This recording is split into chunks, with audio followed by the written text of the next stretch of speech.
a dream I know. Deep up my feelings for you. Watch. Hello reality viewers, welcome back again to Reality Latest Gist, the home of news and politics.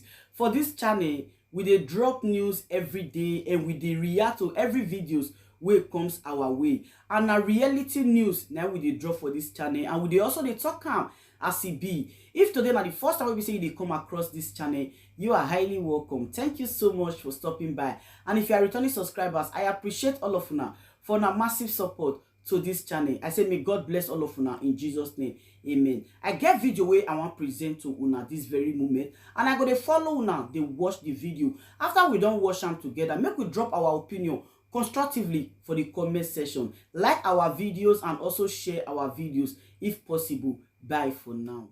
Igbo Igbo ekene m onye ukwu, ekene m onye nta. Igbo Igbo ana m ekene onye ukwu, ana m ekene onye nta. Wee na-asị ị na-anabata nwanne gị.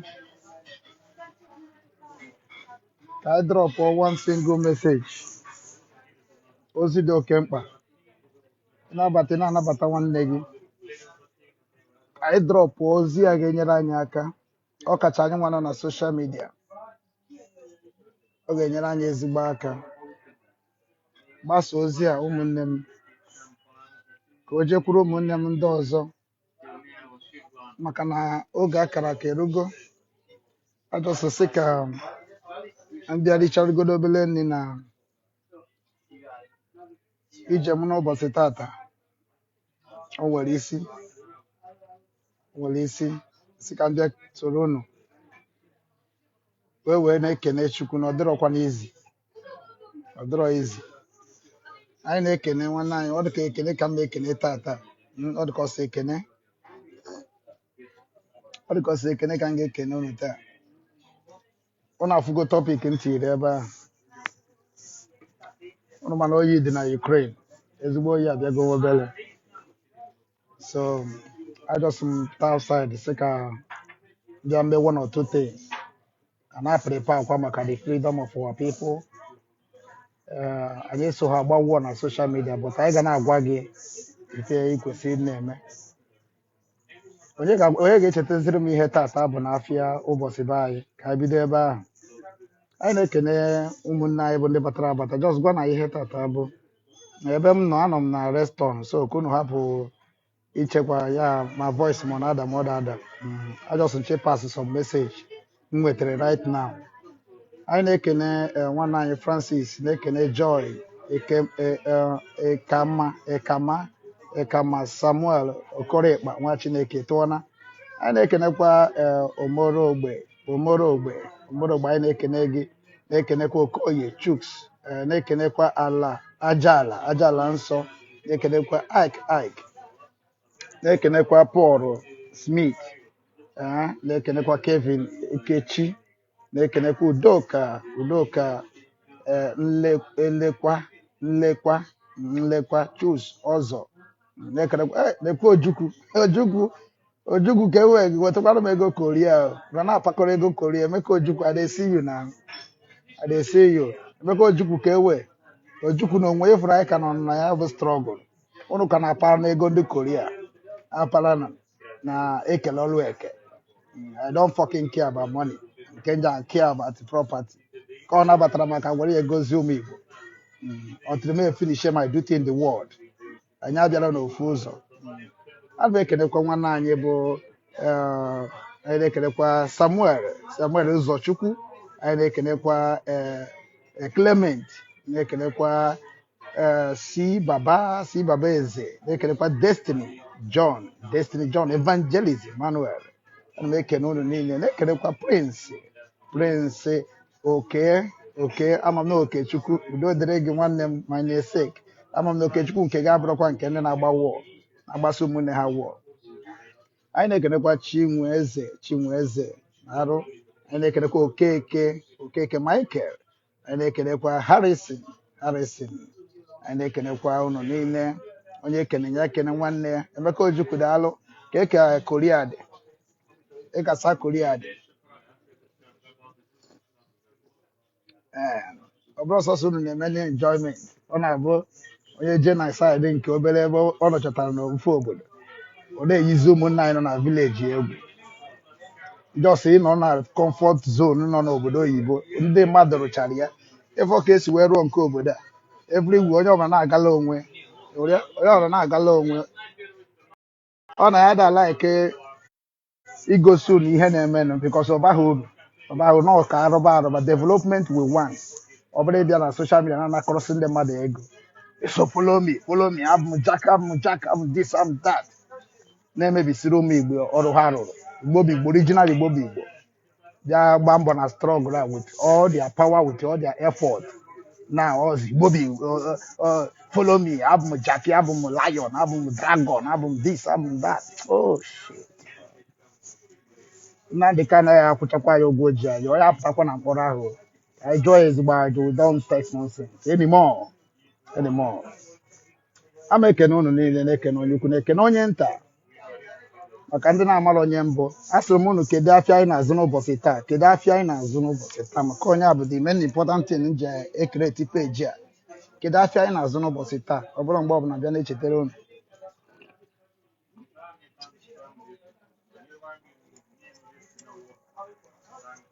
kedu afịa anyị na-azụ n'ụbọchị tata unu ekwutekwa m mechie close ahụ after all edego m isiokwu m tata na that ihe na eke market nwa Chineke yesterday bụ nkwọ ikuku daalụ nwa Chineke daalụ udoka daalụ tata bụ eke market o nwere ndị ọ bụrụ eke market nwere ndị ọ bụrụ eke day ịma na ọ bụrụ igbo niile enwere ndị na-azụ eke enwere ndị na-azụ orie enwere ndị na-azụ afọ enwere ndị na-azụ nkwọ ịhụrụ ya so mana ha ncha niile ghọtago anyị meziri ya na-agụ ya in lineage like I were na-eme weekly calendar so which is na tata bụ ụbọchị eke na Igbo land niile like onwe ụbọchị a ga-agbapụtasị na tata bụ orie ọba mụ anyị nwa na-azụ ahịa orie amarọzi m nke unu na-azụ so na nnobi ebe m toro ya na-azụ bụ afọ nnobi afọ nne nke obi so ihe ndị akụnụ kwesịrị na-amụta na ọ bụrụ na-eme mkpọtụ na soshal midia unu na-akpali nna anyị iwe na Igbo na-ewe ezigbo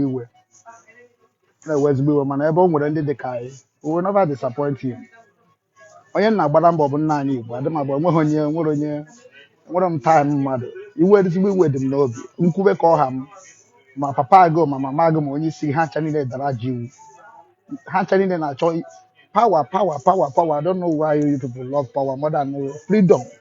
Onye ọbụla chọcha ka ọ bụrụ eze Obasanjo chọrọ ka ọ bụrụ eze Tinubu chọrọ ka ọ bụrụ eze Yar'Adua chọrọ ka ọ bụrụ eze kedu nke ọ bụ na anwụ Buhari chọrọ ịbụ eze Okorocha chọrọ ịbụ eze ha ncha chọrọ ịbụ eze abatakwa na freedom fighting ha chọkwa ka ha bụrụ eze ọ dịka isi adịchaghị n'ụwa a na-emere m ka ebe unu si gụọ akwụkwọ unu gụchara a sị na ụmụ Igbo bụ pawa ka ha chọrọ ọ bụ pawa ka anyị chọrọ na nwa na ejekwuru akwa ọkụ na-etiwe akụ n'ọba ebunye anyị ike ọ ejekwuru mmiri enwere ọkala ebunye anyị ike ndị bụ ike akpagharị ọfịa fụrụ agụ ebunye anyị ike chena a mara na-ebu ike akpa ike ọ maka na anyị chọzi ime ihe ka ọ dịrị onye ukwu ma dịrị onye nta mma ọ dịzie ka anyị nwa amara ihe a na-alụ ọ maka na anyị chọrọ isi ụzọ nke Chukwu okike abịa ma ka ọ dịrị onye ukwu dịrị onye nta mma ọ dị ka ya mara ihe anyị na-alụ mụnwa bụ odogwu n'obodo yazi na-achọ ka mkpokọ ụmụnne m ọnụ ha efile na ọ bụ onye kwuo okwe m a na-esogharị ya ka ọkụkọ betudodị ka m mee ka m amara n'ụwa ihe na-eme ụmụnne m ihe nsị ka m bịa gwa unu n'ụbọchị tata bụ nwa obere okwu unu n'anya unu ga-afụ the topic here amakwa m na the topic ọ dị ebe a oke nwanne m nwaanyị si free Nnamdi Kanu na before now saying free Nnamdi Kanu because next year 2022 our topic and our agenda onwe group anyị na-achọ ka anyị match ya very soon ọ bụkwa na ịdị interested mee ka mmara ọ bụrụ na ịdị interested mee ka mmara all worldwide very soon unu ga-afụ ya the name banyekwara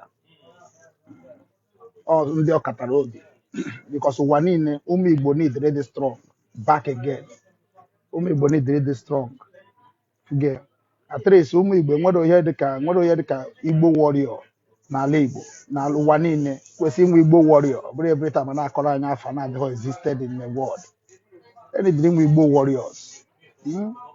Anyị ga-ebupụta afa ga-eji wee control the men around the globe Igbo warriors. Abụrọkwa Igbo warriors ka a kpọrọ ya o leta ọdụkwa ka Igbo warriors a sef mba ezere nkwuru kịta na adịka ọ banyere Igbo warriors. Ndị adịghị n'anya n'iru ndị adịghị anya n'azụ ebe ọbụla ị nọ like otu a Simeon Ekpa nọ na Finland na-agwọtọsi ofe esiri esi Nnenni ya na-agwọtọ na America Uche Mefa na-agwọtọ na London. To akita na Igbo warriors have to go there and hijack them, throw them in West Bay and na-agasikwa ike. Anyị nwe akwụkwọ obodo adịmalike achọghị m 2022 achọghịzi m ogologo akọ group enweghị eji eme. Those people who claim to know more than politicians, Igbo warriors have to barge to their compounds around the world. Ka anyị magoro ihe ha ka eme ka anyị mara ihe ha ka eme were ụmụnna anyị na-azụ okwe o wetin na ọdịrọma very soon anyị na-plan a lot.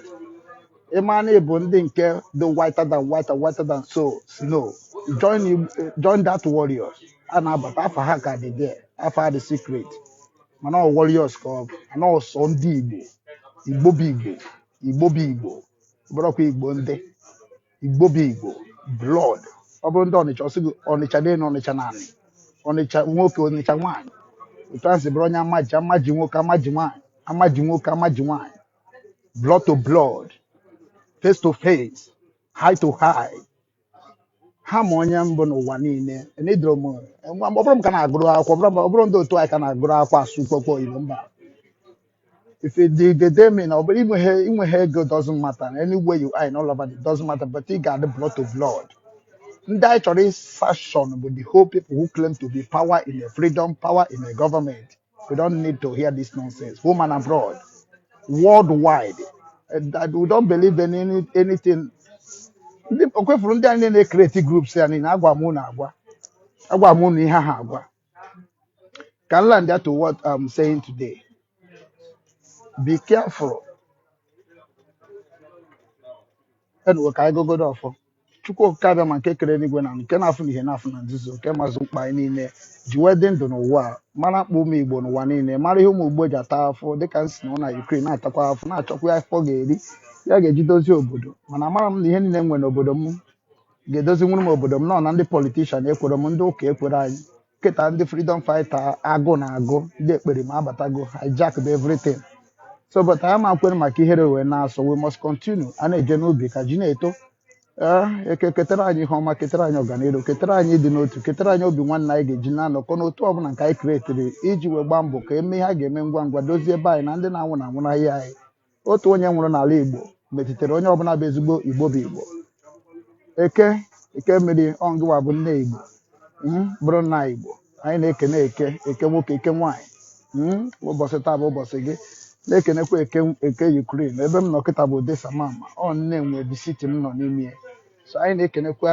ya bụ Odessa mama na-asị gị narakwa ekene nwere ihe ọzọ anyị na-ekpesara unu na-abụrụ na ihe niile abụ ndị nọ n'ime this struggle called Biafra will be exposed started from 2022 anyị jego ha ohere anyị gwara gị this year 2021 the last day wherever they are in all over the world we need to fight them bomber to bomber blood to blood.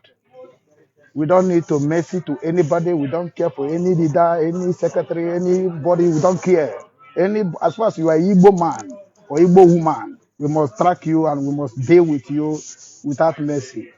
Aqua with the law of the country no nimia. Eke mmiri, eke ọkụ, eke ụwa. Ike gị ihe niile. Ikere m nke m ka nji akpa ike. Anyị na-asị gị kepụrụ anyị ajọ mmadụ na ajọ mmụọ ndị osochi egbu. Ndị niile abụghị ndị ga-etinyere ndị be anyị aja na garị na ya bụ mmechi ahụ nke ha na-adị emechi kepụrụ ha na ihe amamihe ihe karịrị.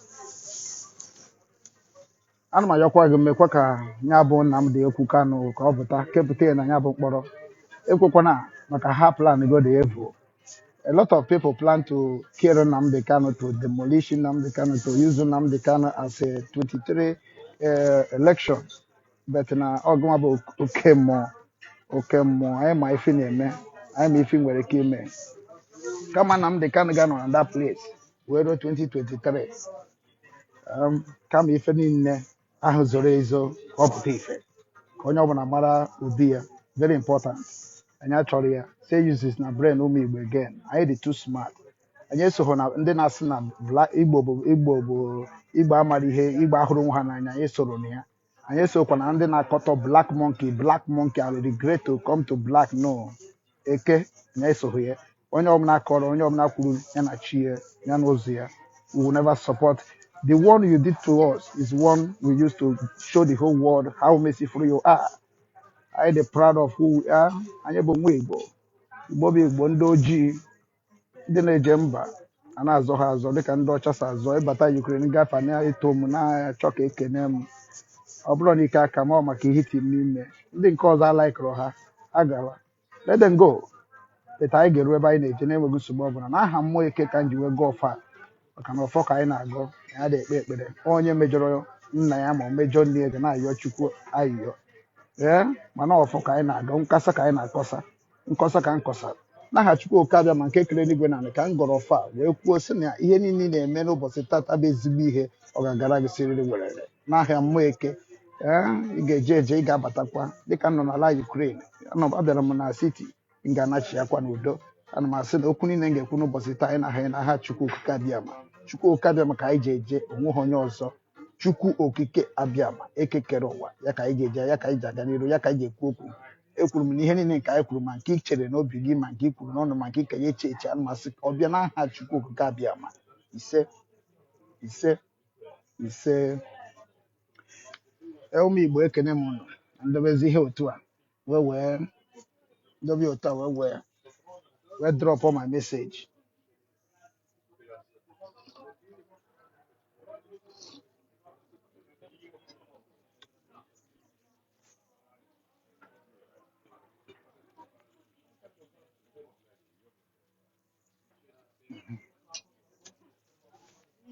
Ụmụnne m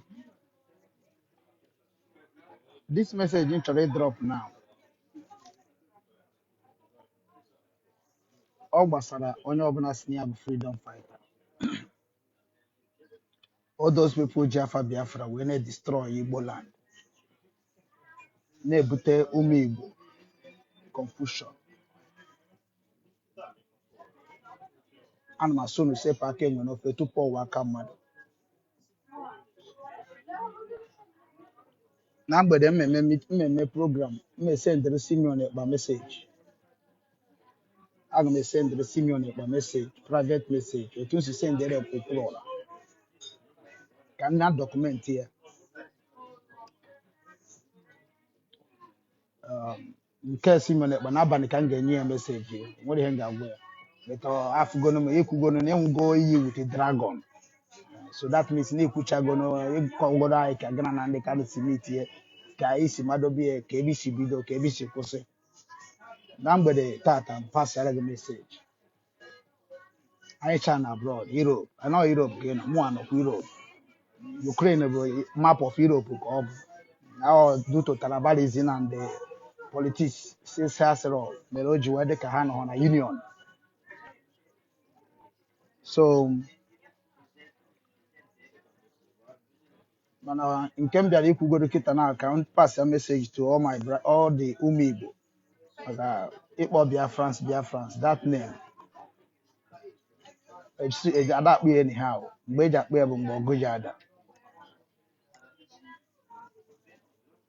Ekwesịrị iji Biafra wee kpọkọọ our people ọnụ n'ụwa niile. Ekwesịrị iji Biafra wee mee ka ala Igbo dịkwa ka o kwesịrị ịdị. Ekwesịrị iji Biafra wee unite all the groups of all Igbo people worldwide. But unfortunately, I saw that na ndị nọ na this movement the selfishness interest people and people who want power more than the land. ama mama were rụọ ọrụ ọfụma akpụ m ajọ ọrụ na IPOB ejem ama ihe document everything na-eche ka this kind thing bịa adịm eme ihe social media I just enjoy it because of IPOB bupute face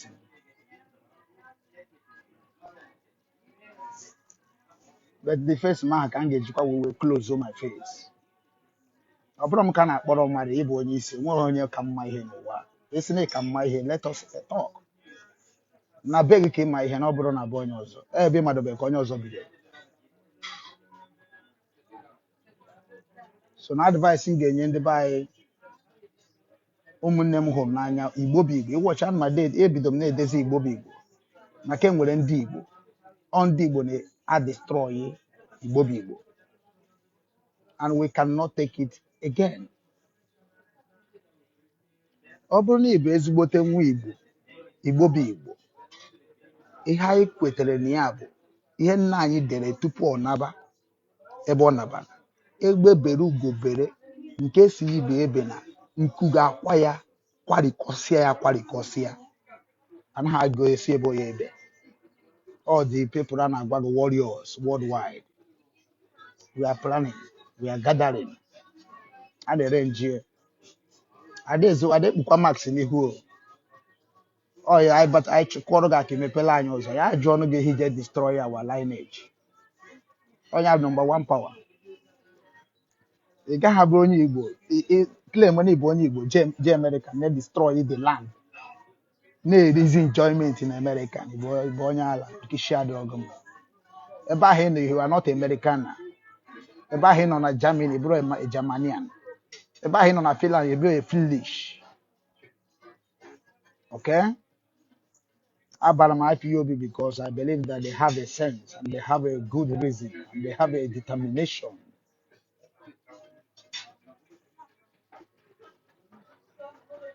but ọ bụrụ na ha mara ya kụziere ha na ọ bụrụ ha na-akọ otu anyị na-akọ ihe redio anyị na-akọ ihe Facebook when the time come ọ ebe ahụ na will come to you there kwọrọ gị aka na beg ma nwunye gị onye ọcha pụtasị iro don't travel to go and making the land of the rising sun a mockery land ka ọ dagodo nke anyị na-ebegodo maka anyị na ndị Britain na ndị American na support evil in the land of the rising sun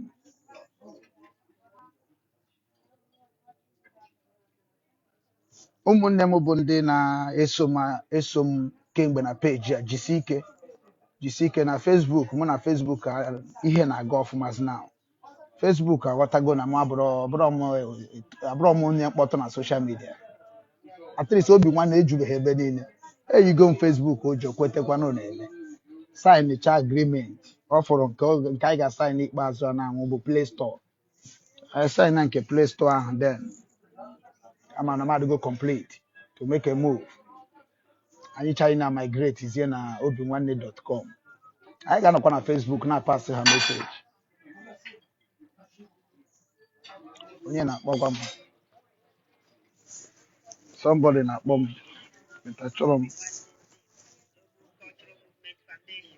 no onye nsọ anọ m on the air and ịkpọ m ọ ga-akọ ọtụ oh hello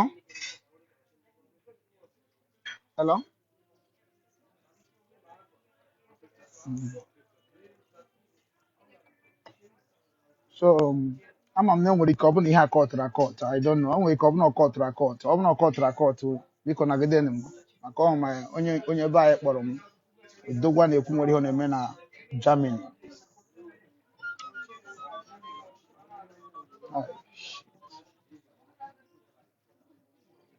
biko na-ewenara m iwe hello anọkwa m n'ụzọ nna m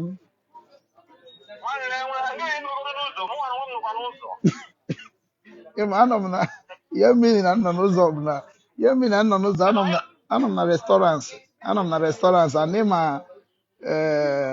adị m ashat achọrọ m onwe na-eche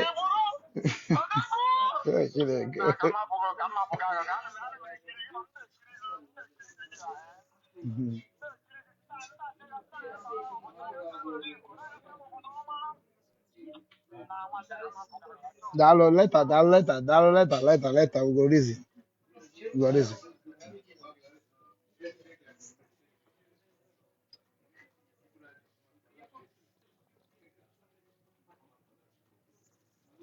Biko na-enwena m iwe ụmụnne m. Ọ ka anyị ha ka esi eri ude na totu ngịga. Onye ọbụla na-enwe aṅụrị because truth is going to become asị ikuku afọ ike ọkụ. Mberede ka eji ama dike na mberede nyikwara dike. We don't talk what we cannot do. Ọ bika gị join ya Igbo warriors worldwide. Na ndị ọcha na-eme ndị ọcha ihe nji love ndị ọcha. Ndị ọcha no dey talk too much. And the Igbo karịrị ndị ọcha in wiseness, in hard working, in super everything. They love us so much. Yo.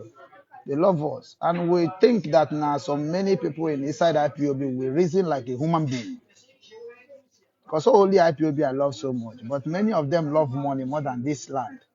I nonsense. I said, no ego can be addiction. I don't fucking die anybody. Chuba na ego ka chuba na libo. I will not stop you to make money, but don't dare the freedom of the gods of the land. That land is have been sucking blood anyhow.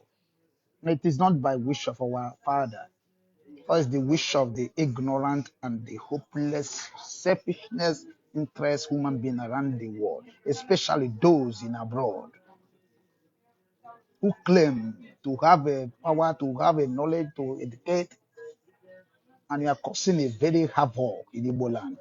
And they think that Nanibo is going to be sleeping, looking at you, living in comfort zone, sit down in a comfort zone that you think you have a document. And that is the reason why you were causing the confusion in the land that is made you who you are.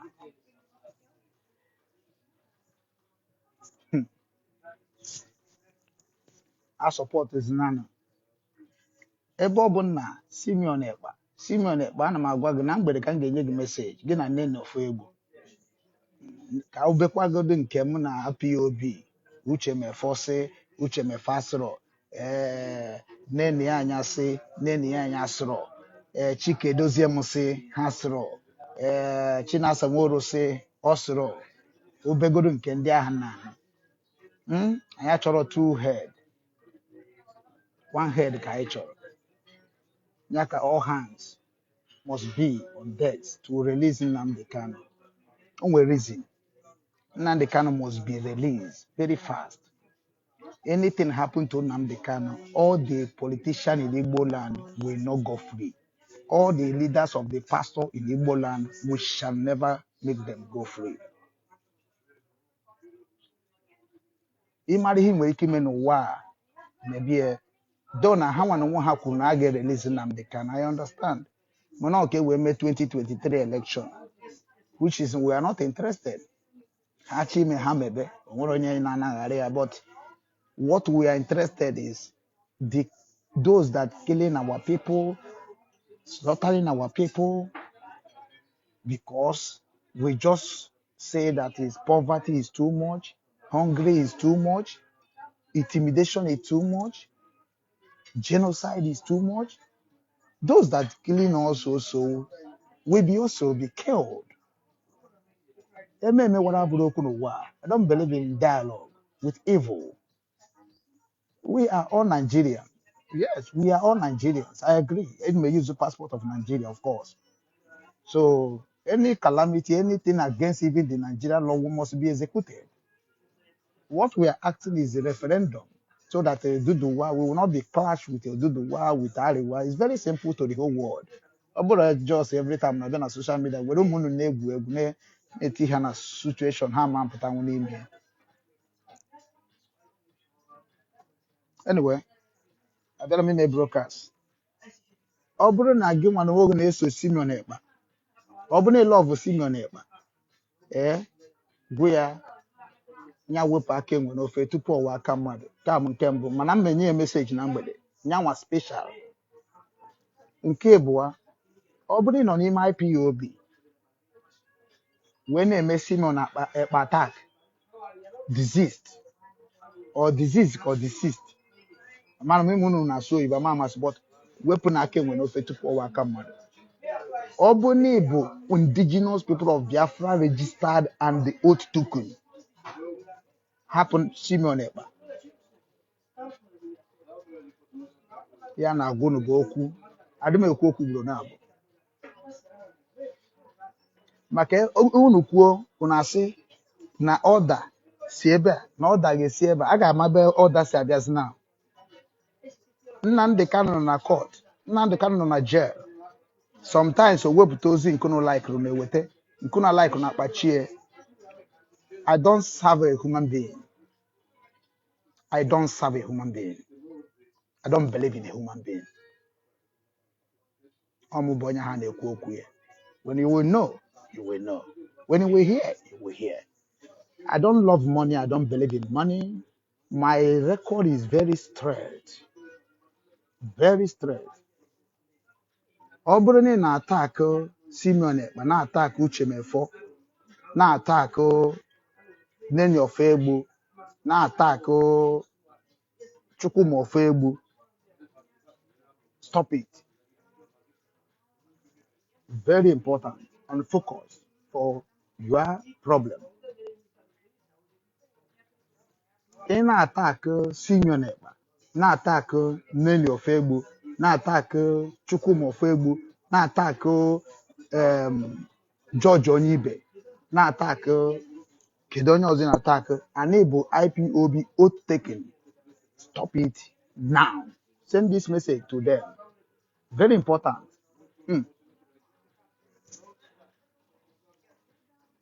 Ọ bụrụ na Nnamdi Kanu gwara unu takba ndị a unu adịghị emere ihe ọma. Enu ihe m gwara unu, ọ bụrụ na m dị okwu Kanu soro na attack ndị a unu adịghị enyere Nnamdi Kanu aka. Adị m ekwudo okwu struggle maka onwe na-ejiri struggle. Onye ji struggle ama m onye ji struggle.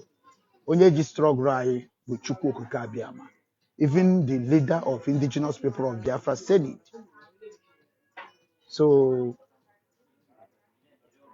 this struggle abrozi mgbe a na-asụ okpokpo oyibo. Ya anyị na ọkịta debate. If you say you know more than us, you come call us in television, call us anywhere, we come and debate. And we debate by fact and figure, whiter than white, whiter than snow. Eziokwu ka anyị ga-eji restore kingdom of God on earth. Not by my mind, not by otu ekwu onye okwu ụmụaka ụgwa na comment na social. Ihe mmadụ amara karịrị ya. Eche m mgbe mbụ na Simeon si na what you don't know is bigger than you. I thought the guy is very wise, you know. But ọ ga-eyuzu, anyị ga-eyuzu nwe ya, anyị ga-eyuzu nwe ya. Mana o kwete change ya. Mana o kwetere. Ọ bụrụ na ị na-attack ndị a mkpọchara afa, gị bụ IPOB oath taking. Stop it. It's not in the rules and regulation of IPOB worldwide. The law we sign in IPOB never ever written to attack anybody in IPOB. Ọ dịrị ya? Ọ dịrị ya? Agazie sizi okay na onye rupu isi na-enwe ka esi treat ya. Then go and read well. Kedu ka esi treat fuck up onye dara iwu na IPOB.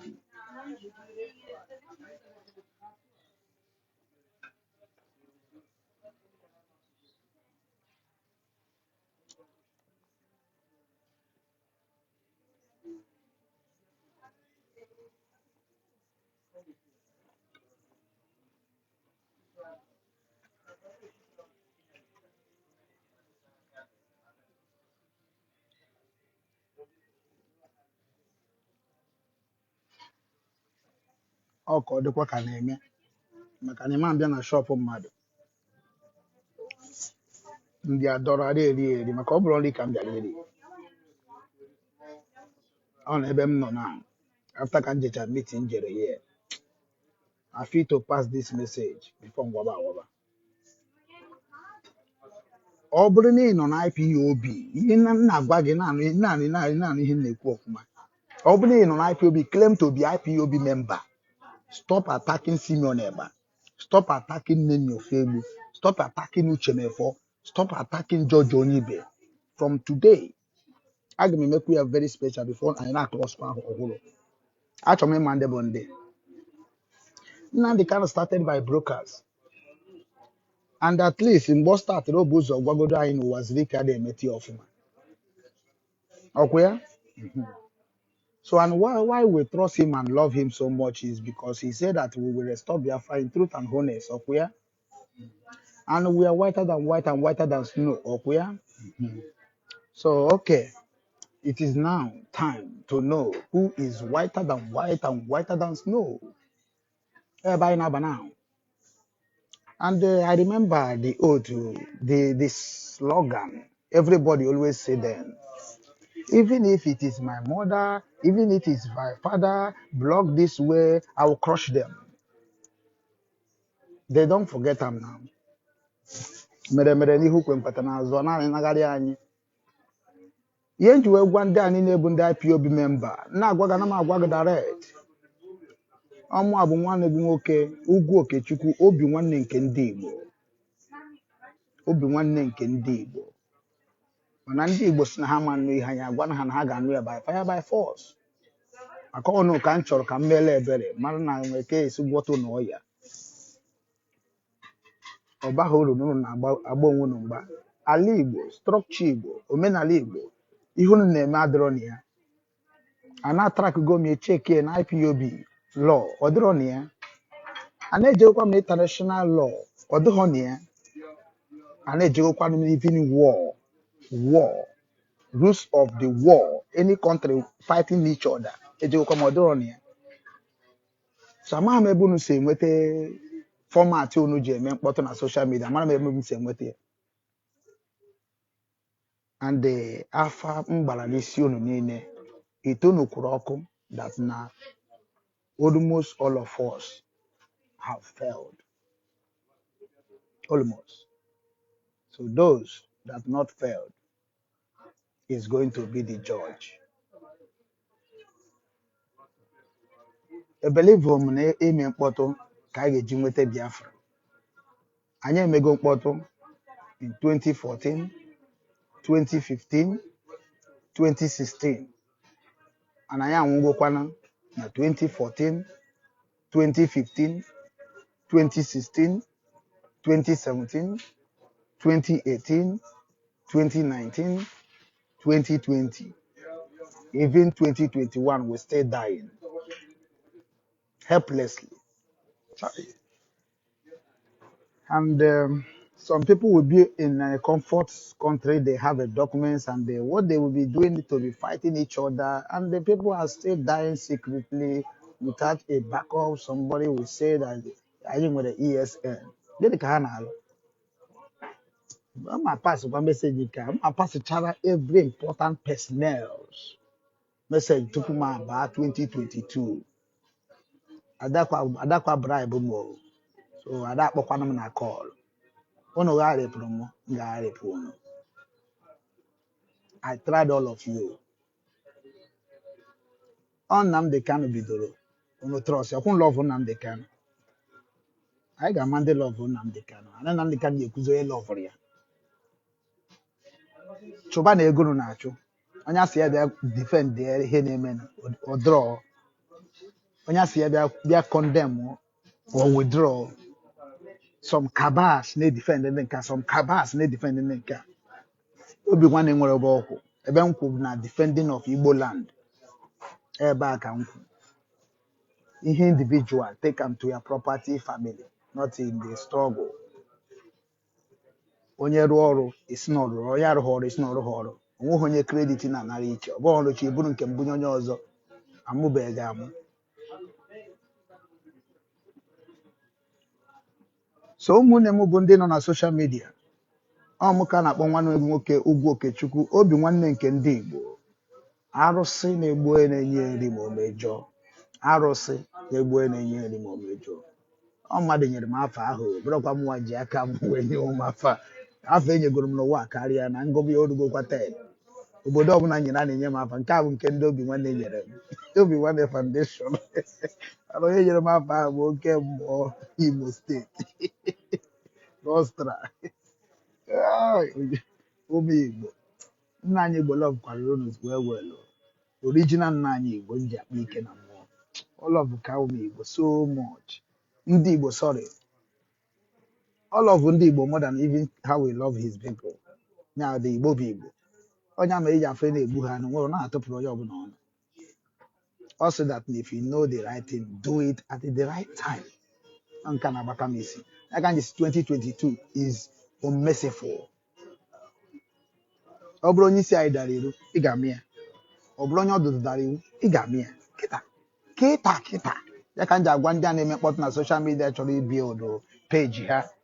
ibuild page ha because of ka wee sị ka Nnamdi Kanu wee love ọgụ ọka ụmụnne Nnamdi Kanu wee love ọgụ ka m gwa gị ọ bụ ọsọsọ Nnamdi Kanu ka mama ya na papa ya nwụ na struggle a unu eyizi na ndị mmadụ egwu. Many people are sacrificed go ma ndị family ha nwụsịchagoro so unu na-eme ihe tarabarism unu na-eme pakwanụ well go straight ebe anyị na-aba esi kara ike nsogbu adịrọ. Ihe anyị chọrọ ịba n'ime ya kịta na government to government of international movement ka anyị magodoro ndị bụ ndị na-akọsụ problem n'ala Igbo ọ Nigeria na-egbuchisi ndị be anyị ka ọ bụ ndị Biafra na-egbu ndị be anyị ka ọ bụ ndị group of people na-egbu ndị be anyị. We want to know. Ya ka m gwara ndị eze niile nọ n'ala Igbo aka m adịrọ na ya. Gị nwa abụọ nọ na social media before ị na-continue na-enye mmadụ ego na social media again, ị ga-enweta alert from eze obodo gị. Ị ga-agwa gị instruction very soon ndị ga na-enye nwa ego ka anyị mara ego ha ji ego anyị eme. Onye ọbụla ebild chago platform ya ma ndị bild enwego redio Biafra ọkwụ ya enwego Biafra telivishọn ọkwụ ya. Now kesi dị anyị n'aka na bụ kesi Nnamdi Kanu ọkwụ ya. Anyị ga-ama ego na na-akwụ lọya very soon. Anyị ga-ama ego one Nigeria na ana anyị. Anyị ga-ama ego one eji eje enye Nnamdi Kanu na prison. We will know all of them now. But na ga-eristi ndị a na-ekwu nwere ha na-eme ga-eristi informations atọpụta ya na ma na ọrụ ebidogo mana ịdị interested aga m emegharị announcement a very soon. Onye ememe before next year anyị ga-abanye ọrụ fuge ka ha wee ma na ọ na-eme Igbada agbalas. So na ọ bụrụ na ifili n'ihi abịa were scam onye nke a wee nweta nke taa na-abịaghị ị ga-agwa anyị eziokwu. Ọ bụghị were njọ nke onye anyị wee na-apịa onye ụtarị were njọ nke onye na-apịa onye nke ụtarị. Oke maka nke gị kwanụ kee maka njọ nke gị onweghị onye ga-apịa gị ụtarị ebe ahụ. Arụsị na-egbu onye na-enye nri ga-apịakwa gị ụtarị n'ihi na ị na-enye arụsị nri na-enye ya nri ọ na-akpa ike. It's not that n'ọchị were gị na ọ gaghị ewere gị. So unu na-etinye ego na asọpọtụ ndị a niile like especially Simeon Ekpa na-eme nke na ESN. Ego ọbụla Simeon Ekpa na-anata na-anara onwe na Enter Biafra Channel 1 bụ media ọ na-epromotu. Anyị nidiri media ahụ we need them. So nya m jisi ike jinia ga-ejisie n'ike. Anyị nidiri ọ ihe Nnamdi Kanu kwuru anyị nidiri more media anyị ga-eji na-agbasa ozi ọma even ọ bụ na anyị chaa na Facebook ọ ka mma. Facebook nke anyị abanye watch 79 na watch mana ekwe ihe nọ na this page 100 and something thousand. So anyị ga-apụ na ya. I support that page Enter Biafra Channel 1. Anyị ga-eyuzie mana anyị ga-enwezi agreement maka na ndị contribute ya bụ ụmụ Igbo oles na gasị na ha bụrụ ụmụ Igbo. Ha na-ekwu okwu anaghị akwụsị. Anyị enwego many media, anyị enwego many social media, anyị enwego many news.com. So ihe anyị nọzi kịta na Igbo bụ Igbo ga-ere njizi nke ha. Anyị ga-ama ndị bụ ndị any social media cross in social media. We will know the architect and the leader and the pilot of that media. Ebe anyị na-aba now ada agakwa ya aga ada agbakwa ya 1-1 or 1-0. Anyị na ọmụ gbara 1-0 ndị ụmụ Igbo gbara 1-0 na ndị Igbo gbara 1-0.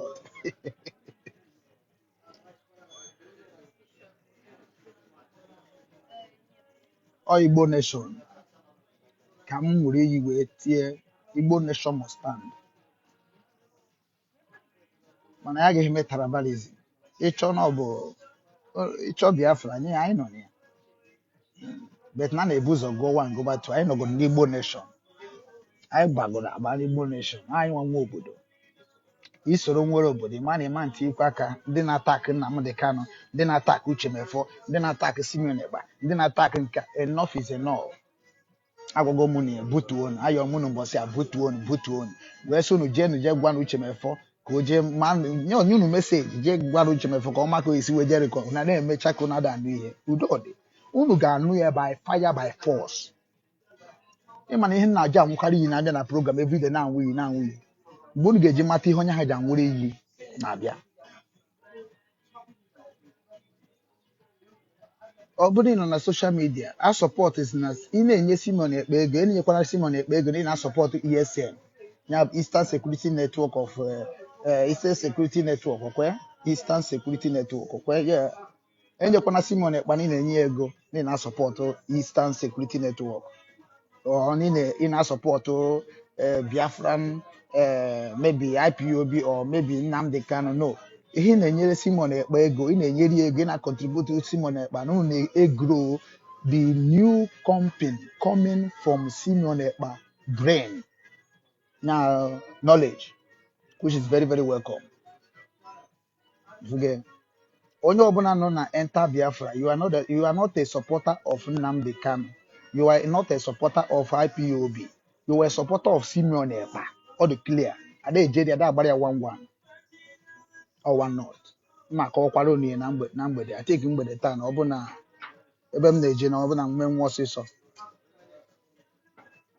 ọ mụ ka a na-agwa gị okwu ya rugodu na-arụ befe wee ịma na asị na prọfesọ bụ na onye gụchagoro agụcha gaa tru ụfọdụ sị na ha grajueti go na Biafra mana ana m eche ka mfụgbu nsa aka akọ onye grajueti adịghị ekwu too much ọ hit disappoint ndị na-agbagharị bazie ndị na-alụ ụlọ alụba ọlụ ọ nkwa nkwere onye ndu anyị ka mụwa na-emezu nkwa nkwekwuru Uche Mefọ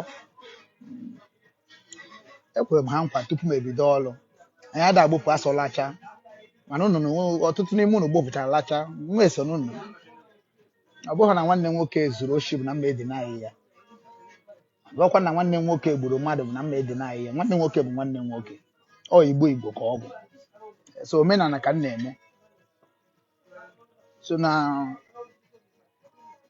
ị chọrọ ịma ihe na-eme na ESN Chinasa Nworie ejigo na ya wee kwuo ya anaghị rekọd gị ọ sị na onyenwa bụ commander of ESN so anyị ga-emechazi na-edejeziri ya akwụkwọ na-agwazi anyị ọ ga-enye anyị structure of ESN very soon unu ga-afịa n'ụwa niile ọ bụ ọtọkọ anyị adịghị nwa na-akwa aka ị na-ide mana ya chee ego mmadụ anyị ga-enye onye ọkwa iji unu chọrọ pawa chọọ ọchịchị anyị ga-enyechu na ọchịchị mana ofu onye ọ nọ ọnọdụ ka agwọ nọ n'akịrịka anyị cha agbago ya okirikiri Igbo bụ Igbo agbago ya okirikiri ya anyị na-echezi na abụ onye ka oyesi n'akụkụ ya wee gbapụ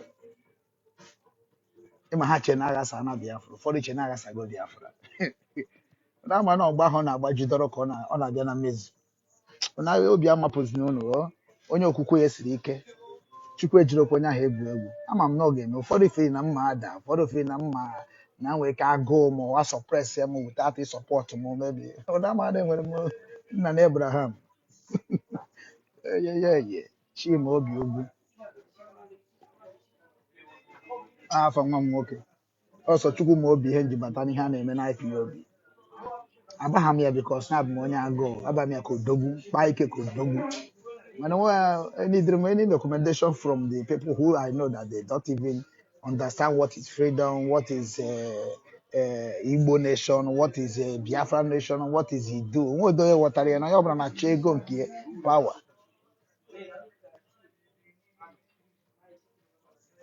Chinasa Nworie sịrị anyị na ya bụ commander of ESN ebe ọ nọ na Kuwait then ọ ga-enye anyị structure of ESN anyị amara how many states ESN nọ n'ime anyị na-emezi ihe nzuzo now ị na-eme ihe nzuzo will boycott you Igbo will boycott you straight and sign a document against you all over the world. Unu ji Israel amara anyị atụ were kedu ya na-akpụ ya sometimes na-ewere ndị nke Cameroon na-amara anyị atụ ndị nwetegoro wee Catalonia na-amara anyị atụ ke ndị a ha ji amachara mmadụ atụ na-amacha atụ a na-akụ ori nọnsens mana abago m ndị a niile ime wee mara na unu cha niile ọ bụrụ na unu kwuo unu na-amaghị unu na-ekwu unu kwuchazi anya jiri aka anyị jezi jee gwa unu ihe unu kwuru anyị ga-ama structure ESN how many in ESN how much we pay each one which family is every member of ESN si na ya pụta anyị abụrụ terrorist unu bụkwa terrorist na-ekwuo anyị achakwa Igbo bụ Igbo achakwa adụ nwekwe ya ga-ejikwa force afọso so na-ama akụ na ife ekwuru n'okwu a maka mitin njere abụrụ mitin ụmụazị ihe m nọ n'ime na ha ama ndị bụ ndị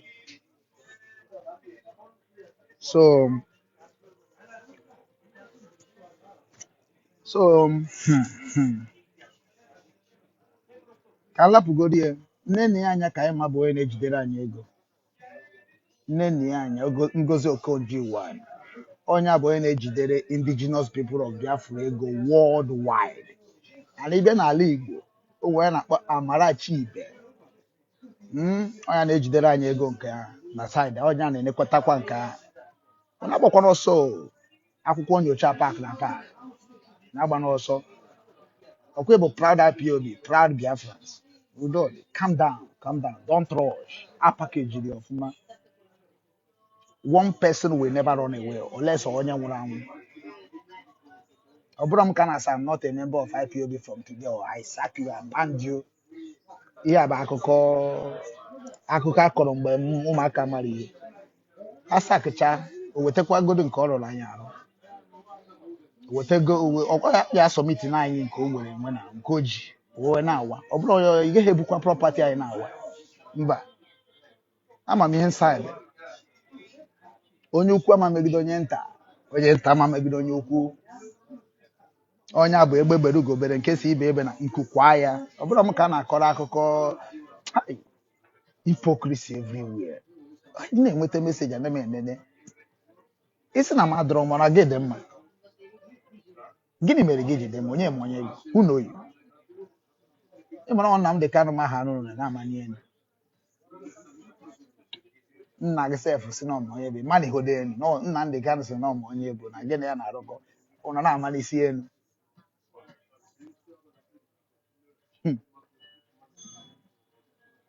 ejizi Nnamdi Kanu ahụ ejina gịnị ka unu na-eme menụ ngwa ngwa nụ kpọpụtakwana ya iji akpọpụta na hapụzi ịkpọpụta ya akpọpụta hapụzi ikwu maka ya bịazi na soshal midia na konfuzuzi ụmụ Chineke mba ọ dịrọ pọsịbụl ndị ahụ ka m ga-agwazi dat na ebe unu nọ dị mma unu ejekwana join ya ya ka m ji agwa unu kịta naanị ihe gbasara Simeon Ekpa ego ọbụla inyere for the company of that Biafra o ji alụ ọrụ ọ bụghị maka Nnamdi Kanu nke o eji maka this struggle ya IPOB maka na ọsọsọ IPOB bịa nọ na strọgụl ọha bịa eji strọgụl afta ụwa zuru ike bụ Masop the last one third one bụ IPOB and enwere ihe megide ka that last one happy restore peace in Igbo land kama ya achụpụsịa ndị anọcha na pawa a na-enwe reshọv a na-eme enwe mbọsị sendịrị ndị DOS akwụkwọ si ha ihe unu dị kịta na orientation unu gbuo oge agwakwa unu na nke mere eme before nwe ha aga m amụ ebe unu gbara mbọ unu amakwana nna eme exist unu dị na akọ nkunu like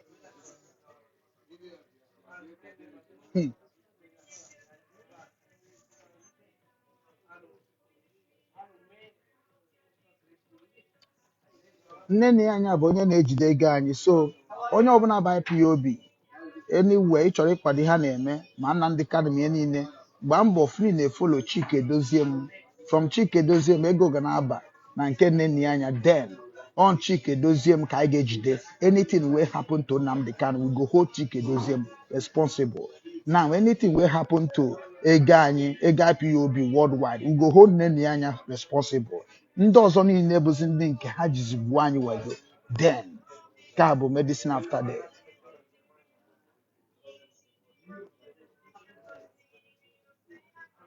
unu ejizi na mmadụ egwu unu ewezi ụmụ Igbo egwu especially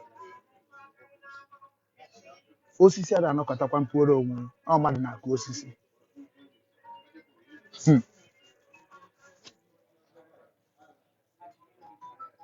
Anyway, ka nlapụ unu ebe a etizina ego na akaụntụ neni ofe egbu. If you like you create you do ọ dịkwa mma. I need 1,000 group. Even Nnamdi Kanu kwuru na Israel nwere a lot of group mgbe a chọrọ ifiri onwe ha. So onye ọbụla unu nwegodo many groups, anyị nwegodo many groups is okay. Mana ihe anyị need bụ isi ofu onye dị ọhịa. Anyị need isi ofu onye. So mụ ada ejekwa n'ihe gbasara ikwere, adị m ejekwa ihe gbasara ịgba nke, adị m ejekwa ihe gbasara nnam, adị m ejekwa ihe gbasara urhobo. They know how they control themselves maka ha ekwetere na ha bụ ndị Igbo. So I go by the same Igbo bụ Igbo. So ndị nke ahụ sịkwazi na ha bụ Igbo not there, they can join. Ma mama ha kwa asụ oyibo, amarakwa m asụ oyibo. So na otu nọ n'ime ya bụrụ otu ndị oyibo, otu ndị asụsụ eluigwe. So onye akwa ihe niile na-agbara chọọ mmadụ ebe asị bụ speak English is not only Igbo people dey here. Nwanne I no fuck care for that nonsense. Men nọ ground enwere ya ji that nonsense eme. So na ị na-join anyway ị ga-afụta protocol mgbe anyị ga-fly ya.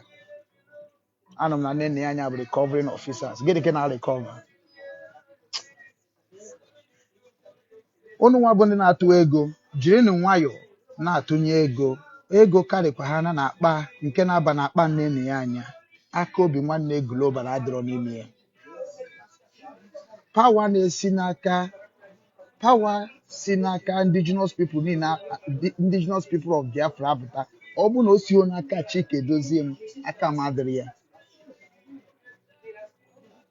Na kesi Nnamdi Kanu na-aga n'iru na-aga n'azụ, o si n'aka Ifeanyi Ejiofor, aka m adịrị ya.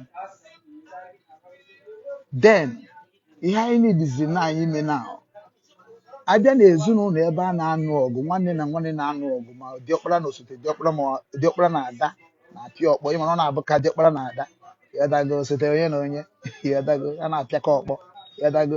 Ebe a ha na-apịa ọkpọ ahụ o nwekwara ụmụ kịrịkịrị ụmụaka ga-asị brọda etizina nwanne nwaanyị ihe, onye kaza etizina nwanne nwoke ihe. Ụfọdụ nwere ike ịgba nkụziziri mama ma ọ papa. So Igbo bụ Igbo warriors, we are going to appear. Ihe niile na-eme n'ụwa na-ebidoro ya 1 before agụọ ya 2. Ihe nji gwacha unu okwu a ka unu mara na m abụrụ ya na-eji ekwu okwu na social media. Promote kwa na mbụ. Nnamdi Kanu gwara unu, I know he is not doing a long thing. Ana m pass message m ka kwuo na nwere dị ona. Na ada akpọ m afọ, ịkpọ m afọ inweghịkwa ezigbo problem o. Zuo ezo akpọkwa n'afọ a ji aka ya promote onwe. Ọrụ ọ rụrụ ka eji promote mmadụ. Ọ bụ ka ọjọọ sa anọkọta akpọ ga-afọ promote onwe. Efuru unu promote Simeon Ekpa. Unu promote Simeon Ekpa wee sị na Simeon Ekpa is one of us. Overnight, Simeon Ekpa bụrụgo one of us. Ichefu unu mgbe IPOB anyị gwara unu si unu na anyị nwa bụ ndị tara afọ unu kọrọ ọnụ. So that na anyị nwa bụ barrow pusher, Okada drivers, Facebook shouters. That whenever we're done, the dedicated one will appear. Nya bụ ndị a na-asụ mgbokpo oyibo dịka Simeon Ekpa na ọ na-asụrụ n'oyibo ya kono jide reliable. Werezo oyibo ewe na-asụ zo n'ịma na ndị na-asụ oyibo eche ịtụ asị jebe sụọ oyibo. Eche ọka ime ka okwu tọọ ụtọ maka na the whole ndị Igbo ha ncha niile ejego mapụ je gụọ akwụkwọ rofuo asụsụ be nna ha. Ọ na-ewezighị iwe kịta. Ọ bụrụ ọfọ ọtọ anyị nwasịrị ije gụọ akwụkwọ, anyị nwasịrị ije na-agụ Igbo be nna gị first. Ịbịa n'obodo a na-ebu ụzọ gụgodo language before agụọ ihe ọbụla na-agụ. Ọ bụ anyị nwe, it's not our fault. So ejikwana that selfishness interest to destroy ihe a na-eme maka na the thing na mere mere destroy ya onwe.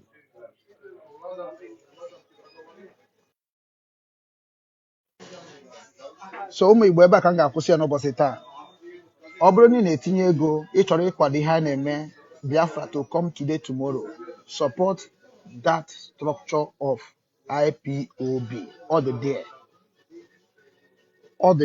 And ọ bụrụ ihe a na-ede mkpomkpo some word 10 commandment word ozugbo. Then you have to work in your family. Go to your family and start one. That is the word of the leader of indigenous people of Biafra. Anywhere you are, become the master, the boss of who you are. Become the master and boss of this struggle. Enyefekwana mmiri o. Amafekwana mmiri. Stay in your own territory and walk. Prove the gods of the land who you are, that place you are. That is final and that is all. Any step, any move, you will be among of the people who sabotage Igbo nation and Biafra nation as a large. I don't talk what I don't know. Iwe na-ewe m since m bidoro na-eme ihe unu bidoro na-eme ihe unu na-eme. Ezigbo iwe na if it's m by the IPOB iwe na-ewe m I denounce Igbo nation self. So ndị niile m na ha na-eme ihe Igbo ha na-arie. From home ka m bidoro mebe organization wee bịa obodo Igbo. So I support na Simeon Ekpa because niile I support Biafra struggle. Ọ na-emere onwe ya personal business. Ọ bụrụ na ya na onye ndu sign maybe agreement of their business, that is their business. Ọ gbasara anyị enweghị onye nwere ike isi n'azụ ụlọ even in Nnamdi Kanu don't have power n'ụwa ọzọ to employ somebody without the knowledge of the man. Unu amabekwa unu eme onwe unu ihe nna agwa unu ihe nna agwa ịmana unu bidochara ihe unu na-eme mgbe unu nkịtị ka unu ji aka unu control this nonsense unu bubatachara n'obodo a. Ọ dị ka ndị ọzọ gbachaa mbọ na-ewere ndị ọzọ were na-edobe n'ihu oche wereze ndị the same thing na ahụ gburu Naijiria bụ chọrọ ịbịa mee na nke m ka ọ gwụrụ. Simeon Ekpa sị na nke ya ka na ọnya nwa ga-emeche ndị IPOB ihe which IPOB makwa ebe IPOB ị ga-emecha mara ndị bụ IPOB gị nwe abụbeghị IPOB ị na-abịa ime IPOB makwa na ihe kwuru ọ nọ ka mmadụ esi mmecha Eastern Nigeria ihe mmechi Eastern Nigeria ihe emesi na egoro akwụkwọ ifo ndị na-efolo iru America niile na-efolo go those people na-efolo go ndị gụrụ akwụkwọ na-efolo mmecha IPOB makwa ihe makwa the what of meaning of emeche ndị IPOB na nke gị ka ha ga na mgbede taa ka m na ga-ekwu okwu message to you nke a bụgodo ndị niile na-etinye ego ihe ọbụla ị na-etinye na-aba na akpa nne ya anya aka anya adịrị ya ihe ọbụla ị chọrọ ịmata na indigenous people of Biafra na isi ha oturu Chike Edozie m aka anya adịrị ya anyị nwa bụ Igbo worldwide. What we stand is a truth and honest transparency. Eziokwu bụ ndụ nke ụmụ Igbo gburugburu. Ekene m unu.